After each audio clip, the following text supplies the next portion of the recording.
what happens when corporations take control of government? The first thing and the only thing they do is plunder. That is their whole objective. And, you know, we saw this during the fascist years in Europe. And when those leaders and Franco took power, the first thing they did is put industrialists in charge of the ministries. You know, Hitler was a right-wing, you know, Christian fundamentalist fascist who was absolutely, and his group was absolutely off the radar, political radar screen. People considered them nuts and, you know, and completely incapable of ever taking power. But they made these unholy alliances with industry money that started pouring money into their movements and gave them a political foothold. And when that took purchase and they got political power, they paid back industry by putting the industrialists in charge of all of the ministries.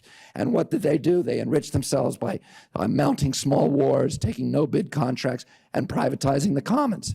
And this particular government is the government that we have here in this country today, is a government of plunder.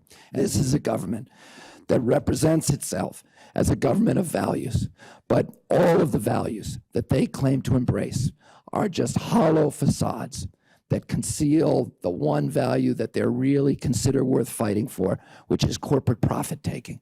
They say that they're conservatives, but they have torn the conserve out of conservatism. They say that they like the free market, but they despise free markets. What they really fight for is corporate welfare, capitalism for the poor, but socialism for the rich. They say that they like property rights, but it's only when it's the right of a polluter to use his property to destroy his neighbor's property and to destroy the public property. They say that they like law and order, but that they're the first ones to let the corporate lawbreakers off the hook. They say that they like local control and states' rights, but they only like those things when it means sweeping away the barriers or the obstacles to corporate profit-taking at the local level.